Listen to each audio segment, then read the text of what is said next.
Bonjour très chers abonnés d'Africa Cool Télévision. Matons Mingindenge boza vraiment fidèle na ba programme na biso na abonné na biso ya sika boza les bienvenus na ba obazana na ba abonné te bo continuer ko s'abonner massivement bo continuer ko aimer pe ko partager ba vidéo na biso Africa Cool biso soto yebi question d'actualité eza arrestation ya mwana mboka Vital Kamerhe nde na boye bomoni sur les plateaux na zanga mon côté na yambeli bino maître Joël Kitenge oyo aza vraiment avocat biso lokola toza ba journaliste yende aza expert en la matière ameka un peu ko éclaircir biso na ba question et belé oyo ezotunama depuis arrestation wana mbote voilà.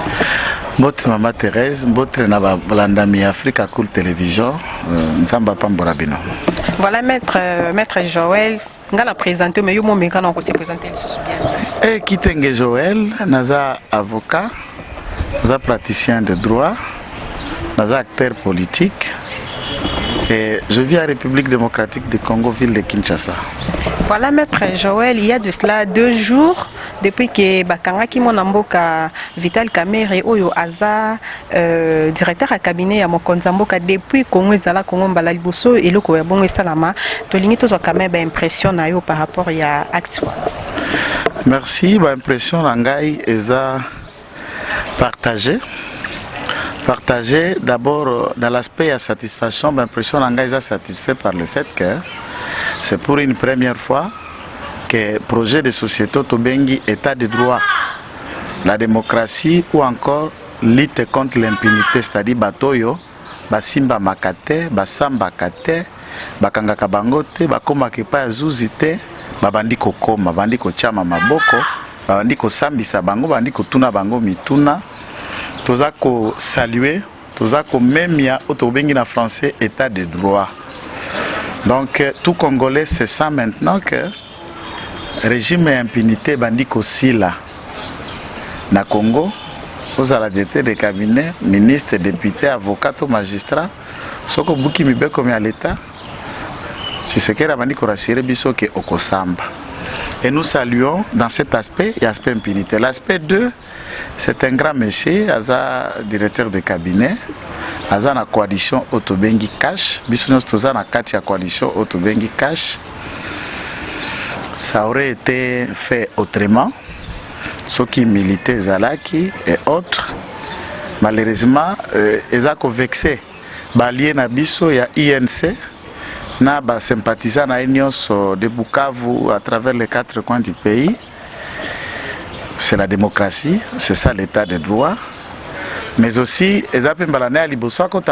puisque de l'histoire, tous ces engagements politiques à Tikala Kokangamate, c'est aussi bien, il a déjà fait l'expérience de beaucoup de choses. Les AP bien pour Naya Salan expérience à Boloko, là il comprendra, en tant que leader politique, quel projet il aura pour le détenir, puisque lui-même, après avoir été Mokwa Bakangami, à Moni Vungule, à Moni Condition d'incarcération, à Moni la pratique, à Ningemi Bekozako Tambola, et Kobakisaye 1+. Puisque Papa Tshisekedi, s'il a eu un projet de société à état de droit, le peuple d'abord, Azam Moko ya bactère politique ou ya Kangama Mingina Mobutu. Tout le monde connaît chambre 4 à pavillon 2 ou à Oumela, Mibou et Belé. Donc, le fait qu'avanda pemeni ya Bakangami, à Bikabo Moya Kangama, nda tia makanisi ya état de droit na justice oyolelo Félix Tshisekedi azako matérialiser yango. Voilà maître Joël Kitenge oza avocat expliquer biso quand même na ba terme simple état de droit eza vraiment nini parce que mutunyo so komika état de droit yango état de droit to lukaki yango état de droit eza vraiment nini.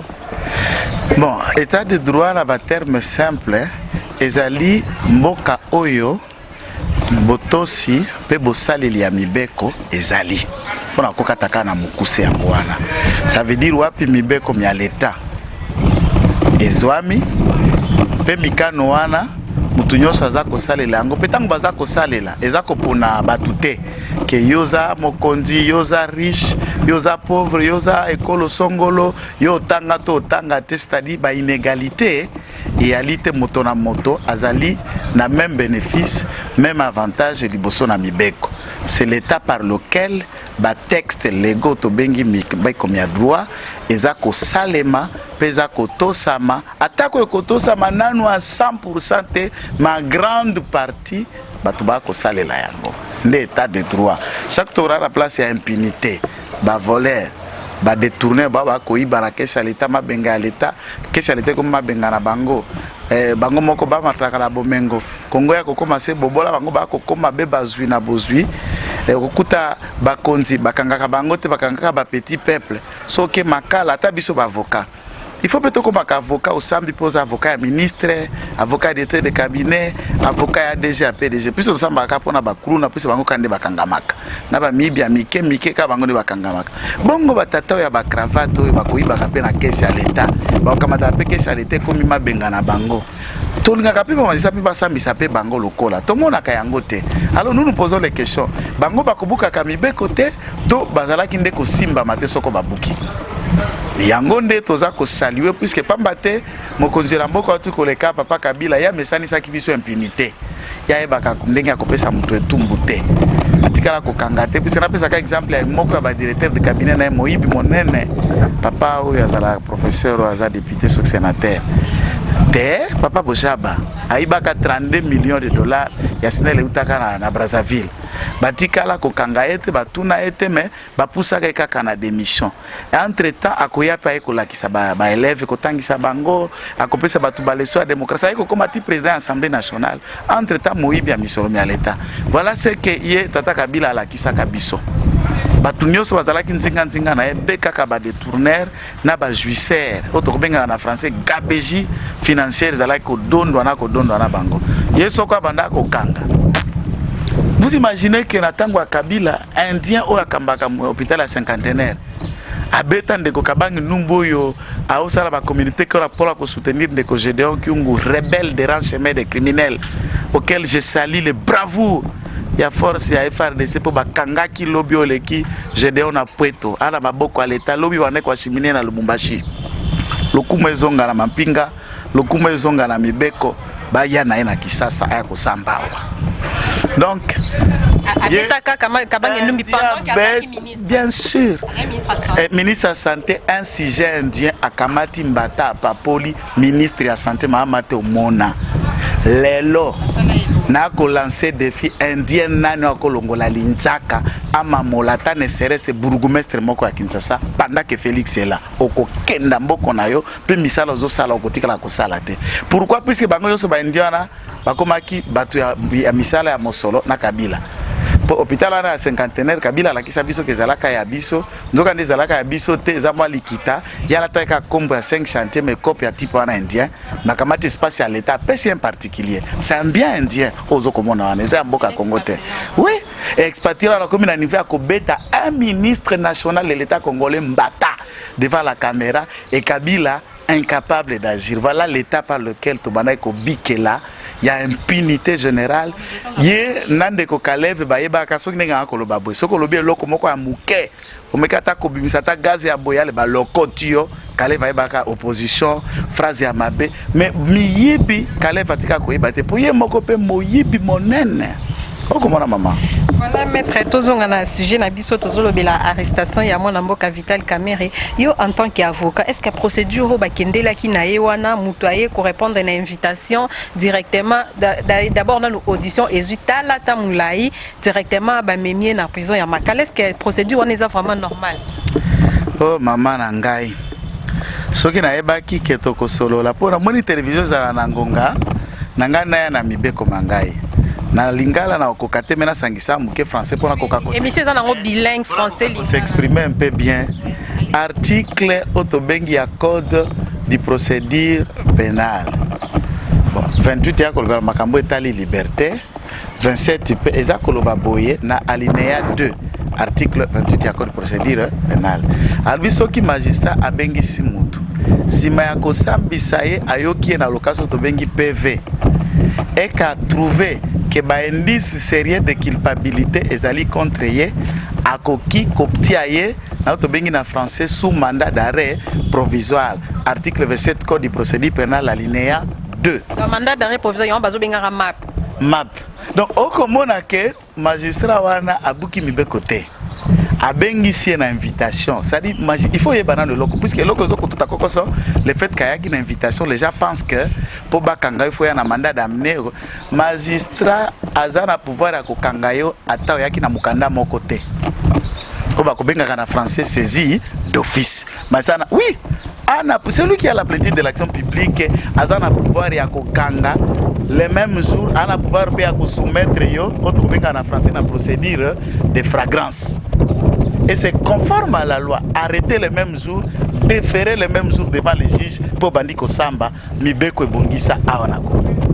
Il n'y a rien qui a été violé du point de vue légal, à moins que mon avocat comme un peu ma politique et mingi, au lieu de la droite, au côté de ma carrière politique, nous essayons de politiser un peu. Bon, ça, ce sont des arguments de faiblesse. Des avocats guéris, en termes de procédure, pour ça, l'ami, à le côté, mais malheureusement, Ndeko Bazala ko défendre VK, ils ont manqué leur train de silence. On a mais du point de vue des droits, ça n'a aucun sens, aucun fondement, c'est juste ils ont manqué comment c'était. Voilà, maître, nous signalons que aux AP communicateurs, il y a CACH, coalition Oyobosala, UNCP, UDPS. Est-ce que vous avez qui, bon, disons, UNCP Balobi qui est acharnement sur Mokondina Bango, humiliation et tout, il paraît que Félix Tshisekedi a trahi partenaire nae Oyo AP ça qui est Babeki pendant qu'il est à Genève, Batunyo Soba Sundola qui. Merci maman Otuni Motona, j'assume et je maintiens que Naza Moko ya ba oyo bana ningise ya koloba pona ko engager pe ko pesa makanisi ya etali coalition cash ezali IDPS, INC et plus de dizaines de partis politiques MSC, CDCO, ADD, MAP donc ba partis politiques yali ebele. Et batunyoso batiaki loboko na mwana mboka mokonzi mboka Félix Tshisekedi ezaka ndeko kamere te puisqu'ils font pas un peu ko dramatiser. Ndeko kamere certes azana biso na alliance. Mais je me demande tant que nous bozako benga trahison. Tant que bozako benga ki mokonzi mboka sali. Ça veut dire quoi ici? Moi je voulais ici que vous me disiez que soki mutaza nayo a tamboli non nzela moko simana po bokende nae na ndenge ya ko bunda na maponami peso pe boganye na maponami boko ka kokamba mboka engi koloba mutu ana ta buki mibeko ata za maboko milai ata aoko kamba mboka ndenge sengeli te lokola bozana elongo tika ekaka. C'est ça que je voulais attendre ici dans vos propos. Vous voulez expliquer ça aux gens? Papa, nos propos, les propos, il y a allié na bino INC au biso toza ko transmettre yo en tant qu'avocat ou éclair. Malheureusement, il faut tina olobana lié wana atala tozalaka na centre interdiocésain. Ndeko Vital Kamera est présenté projet de société comme candidat président de la République pour en 2018. Yoka n'aspect au état de justice peut lutte contre l'impunité. Aloba qui ni pour l'indépendance ya ba magistrat. Aloba qui ni pour un état de droit d'après le projet de société INC. Deuxième élément, attanga ce qu'on a projet de société à INC comme contrat. Tant que pembeni ya peuple congolais proposé bango contrat social et à gestion. Nini bango ba prévoyant l'aspect état de justice. L'impunité et le vol, détournement, concussion et abus du pouvoir tel que ça s'est fait. Ça c'est aberrant. Félix Tshisekedi, Azamwana et Etienne Tshisekedi. Aucun accord ne peut dire que si nous sommes dans 4 accords, IBA détourner l'accord te protège. D'où vous voulez expliquer ici que des accords politiques aux loi des partis et qui les camibeko, les constitution et les toutes les lois de la République. Si vous êtes avec quelqu'un dans l'accord, allez, main libre, bouka mibeko, bouka kesi à l'État, ça la nengo ça la puisqu'il y a un accord auquel tu vas brandir. Là, on considère le pays comme une boutique des individus ou comment? Ces gens-là qui communiquent de cette façon, moi je me demande, bon, au moins les lois, la politique peut ça passe. Les mécaniciens, comme les politiciens, les médecins, comme les politiciens, les plombiers, comme les politiciens, les mécaniciens, surtout comme on a bango, la mécanique, auto, tout ça, pour les bébés. Il y a pas mal, il y a la musique, il y a quand même. Il y a ce sont des gens qui ont été préparés dès les bas âges à assumer des fonctions politiques et pas papa Nayo Azali Mola qui s'est à l'école, il y a politique na Congo. Ce ne sont pas des gens qui sont tombés par hasard, puisqu'il y a la politique de la pauvreté, il y a la politique par la comparaison, puisque nous sommes à Bonga, la vie, la politique pour nous, comme héritage, par héritage, le loco, neti, bloc misusu, pour les. Neti, tout le monde en a une élection, l'équipe a super, aux députés, candidats députés, sénateurs, suppléants, moi, on a une politique par héritage. C'est ça ce que nous disons, et par hasard, comme politique. Mais ici, il y a la politique par la vocation. Vous avez vu, tant Mboka comme président, bah prophète, ça veut dire 2 ans avant, 3 ans avant, à Kenda na Ghana, qu'on priait un prophète, à tel c'est na foule. Abandi ko pesa prophétie na anglais botala yango. A Kenda na Nigeria, vous avez vu des prophéties. Lorsque TB Joshua a prophétisé na 2015 na Lagos, la vidéo à TB Joshua est circulée. Il n'y avait pas d'élection ici. Et là, il y a qui n'amboka wate. Donc, on a un bonama à Tiama. Yangonde, papa Vital Kamerhe. Ah, Mayele, c'est quelqu'un qui est très averti dans la politique. Président de roi. Bon, on a évité ma mozo kolobawana. Mais tangu baké Suisse, basili sa moni mwana mboka Félix abendi signature nae. Atali base, atali poids politique à Félix. Ko a boulé échec na 2015, 2011 ezalaka croissant. Mana ebakata ya échec. Ba procédure déjà la président de la République. Azoé loko. Pour ça si je ne tout pour ça ba François nga ngo ba candidat très très malheureux. Donc tangu atali comme malheur à 2011 ezoyabe. Nazo sous $100,000 nangala tumbaka kabo yabite tikala qui n'est pas moi nelaka. Mayel na batamisima Félix. Si, du point de vue politique et du point de vue acheminement ma parti politique, IDPS à ce jour est à 38 ans d'élite. Ce que tu as en 2018, Azalaki na 36 ans d'élite. En 2018, place où on a INC Azalaki na 8 ans d'élite. PPRD Azalaki na 16 ans d'élite. Et Oyo Kamerhe Azalaki à peu près na 59 ans. Comme ça Azalaki na la différence il y a 2 ans. 2 ans ou 3 ans, la différence d'âge. Bah, presque génération moko. Ce que Talisco parti à 38 ans, parti à 8 ans, la rose à la Simanani. Qui peut faire qui? C'est ça la question que faiseur de voir. Qui peut faire qui entre celui qui est un enfant de 8 ans, à 38 ans et bandanen? La rose à la Simanani. Yenda eko à la Simanani, raison pour laquelle les directeurs de campagne, on appelle ça, ce sont les coulistiers, na droit en français.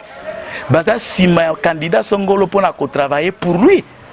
Et c'est à ce stade qu'il s'est mis au service de Félix Tshisekedi, puisqu'il a vu que Azaki déjà une expérience à échec, non? A échoué. A eu déjà échoué la deuxième fois, à Ken, pas à Tali. Façon peut tout baïnae. C'est un véritable caméléon, hein? Un traître de haut rang et de très très bonne qualité. Alors, tant qu'on habite Tali, à Tali pas possible, Congolais va payer 3% à moins habiter.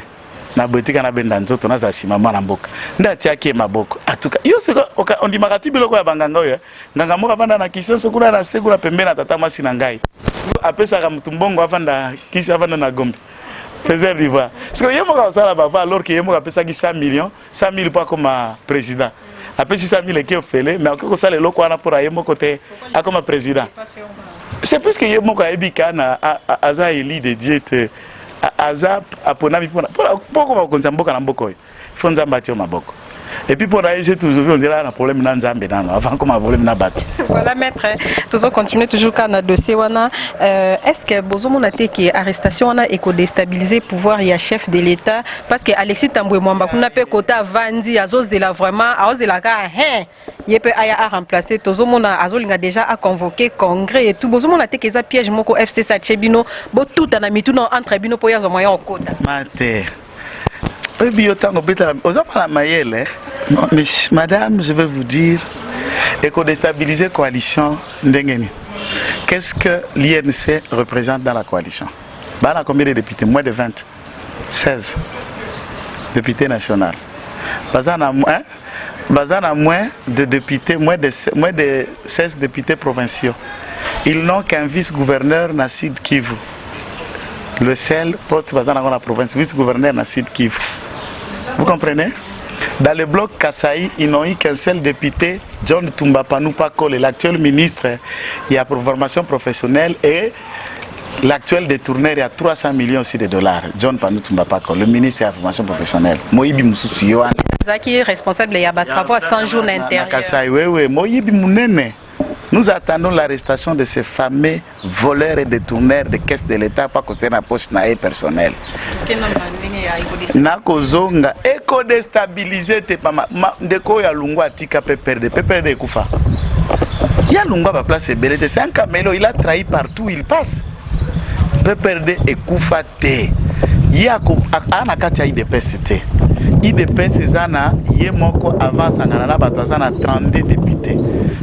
INC a kokisa ata groupe parlementaire départ ya Kamere ko retrancher rien, présence nae et ko ajouter rien. Tambwe Mwamba bani ba convoquer congrès. Tambwe Mwamba on est loko bomaka ba Alexis. Alors que bomaka Alexis Tambwe Mwamba muke, c'est puisque atanga à 6 classe avant l'âge, mais est-ce que kutanga droit na kimukolo. Alors, si vous n'avez pas été initié dès le bas âge, vous auriez du mal à appréhender la notion de la profondeur moussous. Vous voyez comment Maman Mabunda Pe notamment un juriste de formation, mais après nous avons découvert que ça a le droit des affaires. Droit au ADA, tout ça. Donc, droit constitutionnel, droit procédural, la maîtrise, moi je crois qu'ils peuvent se rattraper, qu'on s'est cultivé, et puis ça met Moutounion qui peut avoir étudié. Mais je les rappelle, et Moutounion soit sali droit ou à un avis contraire, à Bengi na numéro, na numéro, je l'attends un débat contradictoire. Les actes du président de la République ne sont pas soumis au débat devant l'Assemblée nationale ni devant le Sénat. Le Congrès n'a que pouvoir par rapport à la Constitution. Ozokoyoka soki bakoki ko se réunir pour regarder les voies légales par lesquelles si et seulement si bakoki ko déclencher une procédure à mise en accusation ya chef de l'État. L'état d'urgence a été signé et prononcé par l'ordonnance du président de la République. Et vous avez déjà vu qu'une ordonnance présidentielle peut être abrogée ou ratifiée par le Congrès. Ça se trouve devant quelle légalité, devant quel texte? Quelle est l'opportunité de ce rassemblement alors que Tozobo a confinement que Sangana ya batu 20 ya batu 30? Covid les ali, batu ba ko boya maladie, ya Sangani basangisa batu congrès plus 500 na 110, ça fait 610 personnes na assistants na bango na ba personnel na ba agents administratifs, il y aura plus de 1000 personnes au parlement pour na ko panzaka maladie. Na intérêt nini balingi ko sangana pour na ko regarder cette opportunité. Si la réunion du congrès sera pour l'intérêt à ko tala ba mesure pour ko se ko kanisa makanisi pour na ko tia loboko na mokonzi mboko na période d'état d'urgence, nous serons d'avis et d'accord na likambwana et le kamalam. Soki ke eza pona ko sanga za pa revaka que de cette façon landa ko koma par la fenêtre président de la République, en tout cas Tambwamba a komi kosa et kotika la kosalema te ako remplacer ka président Félix T à part Tambwamba Kabila jusqu'à sa mort il ne sera plus jamais président dans ce pays ni un membre du FCC. Voilà, maître, tu comme vraiment qu'on vers la fin de l'émission Nabiso en tant que question non tout en tant que communicateur il y a Cash Balobi bo livré directeur à cabinet chef de l'État parce que accord à Nairobi et Zobangi Sabino na Nairobi boyokana qui en 2023 borozala derrière Vital Kamerhe lokola yazaki na simanabino na ba élection politique. Bande konyoso ba kolanda biso mama Thérèse. Biso na Nairobi il y a eu un accord, oui. Cet accord avec une portée simple. La gestion de la coalition pendant les 5 ans lorsque le président de la République a Kokambambo kana quinquennat oyo. C'est pour la gestion et les clauses étaient ceux qui tokambi tozui mwana mboka Vital Kamerhe kwa kozala premier ministre. Les élections données autrement. Mais à ce qui concerne, je précise bien, les élections à 2023, IDPS ne se soutiendra pas à cause la kaka au bastatina ba règlement d'intérêt naé prévoyant. En 2023, nous allons convoquer un congrès à l'issue duquel va prétendre candidat président de la République va se prononcer et le meilleur d'entre nous sera retenu à co-présider, à co-remplacer des saints, représenter des saints à IDPS. Nous n'avons aucun accord pour les élections de 2023 et l'IDPS ne présente jamais un candidat au vu des accords. 2018, il y a déjà jurisprudence. Tu présentes un candidat à l'IDPS n'a accord mon côté. Nous, c'est le congrès et le statut. Sans congrès, pas de candidat. Et les militants de l'IDPS disent non. Ils ne soutiendront jamais quelqu'un qui n'est pas investi par le congrès de l'IDPS 1.3. Maître Motuna Moka ya Mukuse, ce qui est le directeur à cabinet chef de l'État à l'ongé na poste ce qui est le Vital Kamerhe à l'ongé na poste directeur à cabinet chef de l'État. Est-ce que place wana il faut qu'un membre moi ya UNC zonga wana ou bien chef de l'État n'importe qui. Maman, institution du point de vue légal, l'institution présidence de la République n'existe pas. Du point de vue de droit, c'est l'institution président de la République qui a coexisté. Légalement et juridiquement, Vital Kamerhe n'existe pas. Poste wana eza kotate. Immunité ou pas, c'est le président de la République qui organise son cabinet. Il met qui il veut, il enlève qui il veut sans le son vouloir. Puis c'est pas collaborateur naé. Bazoa Kamsou c'était Neti et maman pardon.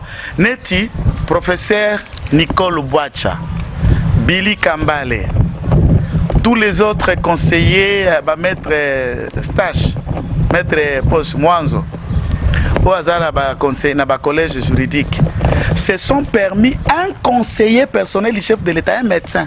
Le chef de l'État est conseiller, en l'occurrence Billy Kambale. Il n'est pas le conseiller du directeur de cabinet. Il est le collaborateur, pas du directeur de cabinet, mais du chef de l'État. Tu te permets à RFI. Tu te lèves pour parler contre celui qui tu es collaborateur, tu es conseiller. Bon, on comprend, hein? C'est pourquoi Bilon a Ebisakio. On tombe de n'importe quelle planète, on devient politicien. Il ne sait même pas qu'est-ce qu'un conseiller du chef de l'État.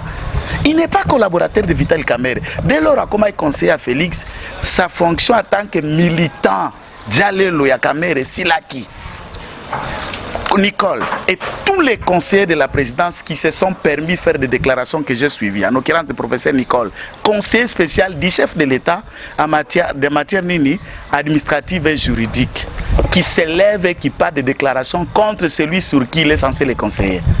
J'en appelle sans délai. Ça, on ne peut pas transiger. La démission pure et simple de tous les conseillers qui se sont permis de saper l'honneur de leur poste et la responsabilité qui les attend comme collaborateurs du chef de l'État pour soutenir un administratif. C'est ça l'institution. Le chef de l'État a sa institution et les directeurs de cabinet n'est qu'administratif. Ils ne sont pas collaborateurs de Vital Kamerhe à la présidence. Ce qui dénote que Vital Kamerhe avait son propre monde à la présidence. Et son monde-là, nous en appelons très vite et sans délai, avant que la base se prenne en charge, nous le mettons en garde. Et nous appelons le président de la République à sa responsabilité de mettre en dehors de la présidence Nicole et toute sa bande. Voilà. Les militants et la base se prendront en charge. Nous ne laisserons pas ces gens là-bas. Voilà, merci beaucoup, Maître Joël. N'est vraiment on dit qui correspond à une invitation à Bisso. Tous les bien appelés bandékoyen, c'est que micro na Bisso vraiment est ouvert na batunios. Ce haut il peut accolinga débat contradictoire na Maître Joël. Aya, ba numéro na Bisso ezawana bobenga. Maître toko 4 émissions au boité. Tu es bien que vous appelez avocat yandeko Eliane. Dossier on est comment puis Maître. Dossier on est là nango. Dossier Eliane Ezali, ils ont continué la justice. Tous c'est la confirmé à la commune à Gombeso Kessili. Nous allons vous dire à quelle étape, mais à ce stade, nous sommes encore devant les parquets. Tout va bien. Nous disons que bienvenue à la justice. Aux alamtois des pêches, puisque bateau baza cité dans le programme à 100 jours, il y a eu des pêches basales. Babana déjà diarrhée, ça fait 2 jours. Bako bela mabumu, bako kangama cascade. Boko kangama cascade, makasi toko samba. Bateau je les arrive. Nabi que boko ta déjà, puisque moloboko molai to boui. Mais nous en appelons président de la République. Il y a des cadres à l'IDPS. Il y a des qualités autour de l'IDPS. Il y a des têtes que vous pouvez faire appel. Tosengi na mutunios, magistrat, avocat, huissier, inspecteur et la justice, lutte contre l'impunité, ça combat à mutumwa côté. Ba magistrat va céder na intimidation té. Ba magistrat va céder na corruption té. Nous devons aider le président de la République pour asseoir un état de droit au cœur de l'Afrique en essayant à lutter contre l'impunité. Régime à gabégie financière à 18 ans. Régime à copain copine impunité. Iba nayo bako changer kaka poste mais bako longola yote et sili. Nous voulons très vite saluer l'arrestation ya Gédéon Kyungu na Puerto. Nous voulons très vite ici demander na banqueteur baza ko enquêter di Kamba Albert Yuma place na na cellule na pavillon 11 chambre neza déjà polele. Il mérite d'être là, c'est en cravate contre la République et en détruction à Jekamine. Nous attendons que cela soit clair. et que Batoupé bazui gestion ya coronavirus. Mat, on ne le dit pas, on est en train de vanter Kaka. Il est spécialiste, ils sont ceci. Professeur Mouyembe, tous les autres cadres ne sont pas des anges. Ministre Teni Azange Louté. Besimbon, on est gérer coronavirus. Et auditer mutunio sopona kotala nini esomba nini esomba wapi ekenda wapi soki patie loboko ne batiaki olilunga ezala professeur Mwembezana na kangami pe to amiso gana batu bako kamba coronavirus poto eba million ekoti kunati donc mutramuta magistère autour de la science là c'est spécialiste c'est ceci on va vacciner on nous a choisi nous sommes les pays candidats c'est pour beaucoup li ambongo wana peuple de kotika binoté. Merci beaucoup maître Joël qui t'engage vraiment on dit qui peut répondre à la question na biso ndenge biso to lobaka kaka les propos tenus n'engage que son auteur mais tous les aki biso mais ba réponse ezala ki yaé bo s'abonner et belé na chaîne na biso Africa Cool Télévision bo continuer ko aimer pe ko partager ba vidéo na biso ba commentaire na bino en tout cas constructif ezala le bienvenu merci et à la prochaine.